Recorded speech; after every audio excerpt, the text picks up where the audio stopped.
처음에 이 얘기를 꺼냈을 때는 솔직해져 보고 싶다. 내가 누군가한테 하나도 남김없이 솔직해져 보고 싶다.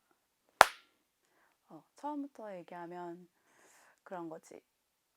부모님이 이혼을 했고 너무 어린 나이에 언니 둘이랑 나랑은 트라우마가 너무 강하게 남았는데 그 이혼을 하는 과정 자체가 남들하고는 좀 많이 달랐고 걔 중에 나한테는 그러니까 남한테 보이지 않는 트라우마가 남게 된 거지. 그러니까 그게 나중에 커서 찾아보니까 수면 섭식장애.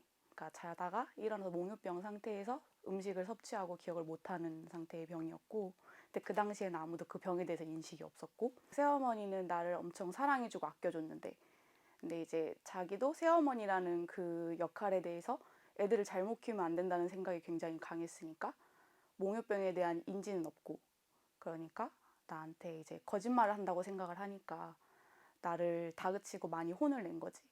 근데 그 혼을 내고 많이 다그치는 방법이 아버지도 그렇고 엄마도 그렇고 둘 다 조금 정도가 많이 셌고, 그래서 너무 과하게 다른 사람 지금 들으면 학대라고 할 수 있는, 근데 그 당시에는 생각해보면 그렇게 심하게는 아니어도 어느 정도는 맞고 커야 된다고 생각했던 시대니까.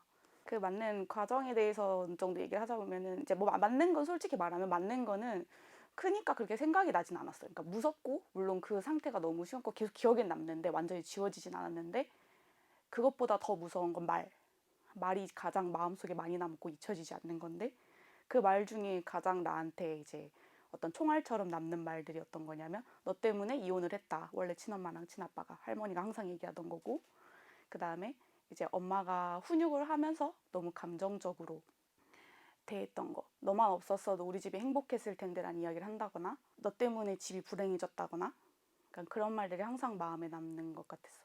그래서 항상 그게 마음속에 남았었고, 근데 또 내가 아무리 진짜라고 진짜 기억이 나지 않는다 해도 가족들 중에 아무도 믿어주지 않고, 그리고 실제로 비디오 카메라를 두고 촬영을 했을 때 내가 자는 도중에 음식을 꺼내 먹는 걸 내 눈으로 확인을 했으니까 내가 기억이 나지 않아도 그건 이미 있는 일이고, 근데 내가 기억이 나지 않는다는 사실을 아무도 믿어주지 않는 상태에서 청소년기까지 계속 큰 거지.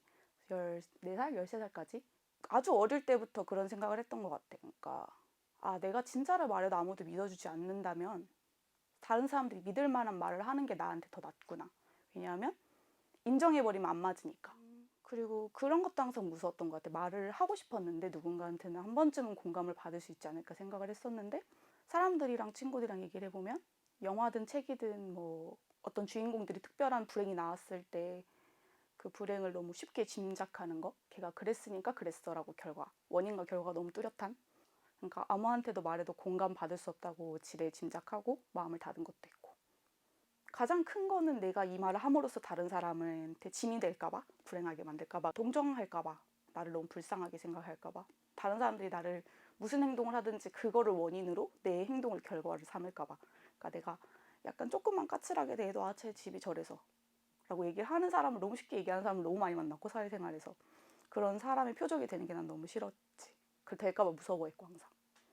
그래서 항상 그렇게 다 숨기면서 살아왔던 것 같아. 아무한테도 솔직하지 못하게.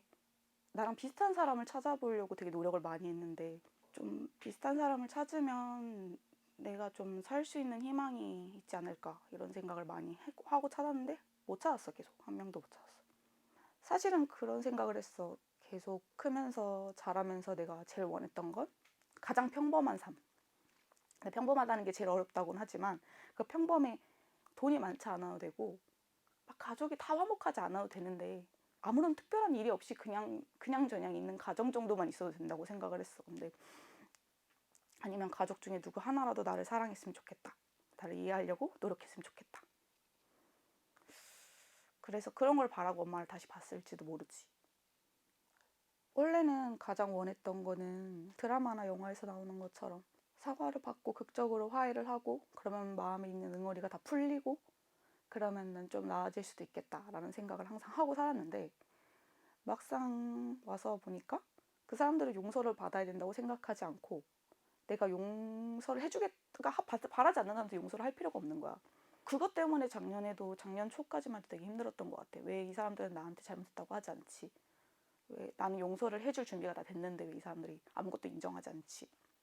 근데 내가 작년에 계속 그런 거 가지고 속으로 힘들어하고 스스로 결론을 내리기를, 그게 누구의 탓이라고 하기에는 아무의 탓도 아니지. 왜냐하면 이제 와서 생각해보면 내가 태어난 탓도 아니고 내가 잘못 태어난 탓도 아니고 완전히 괜찮아지는 상태라는 것에 대해서도 되게 고민을 많이 했는데, 생각해보면 누구나 살면서 사는 게 너무 두렵고 죽고 싶고 이 삶이 너무 싫은 때는 꼭 와.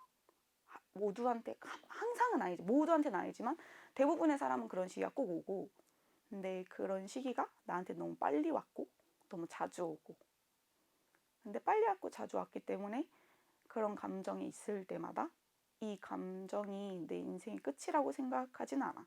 그거는 확실한 것 같아. 뭐 지금도 그렇고 앞으로도 그렇고 항상 힘들지도 않아. 또 사람 산다는 게 여태껏 살아오면서도 힘들었던 것만 지금 얘기를 하지만 힘들지 않고 즐거웠던 순간도 있어. 잊어버렸던 순간도 있고.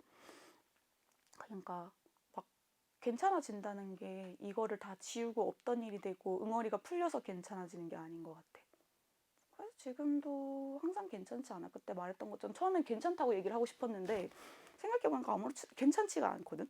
그리고 지금도 연락하고 보고 지내고 자주 가고 하지만 종종 마음속에서는 울컥울컥해. 내가 그렇게 힘들었을 때 아무도 몰라줬으면서 이제 와서 나한테 알아달라고? 약간 이런 생각 들지. 근데 뭐 어떻게, 그 사람들은 기억이 안 난다 하고 자기가 그렇지 않았다고 하고, 근데 그거를 파헤치고 나서 그 사람들을 인정시켰을 때 과연 내가 행복할까라고 생각하면 또 그것도 아니야. 그냥 이대로 지내는 것도 나쁘지 않다. 끝. 다 했습니다. 수고하셨습니다. 뭐라 해야 돼? 하여튼 그렇습니다.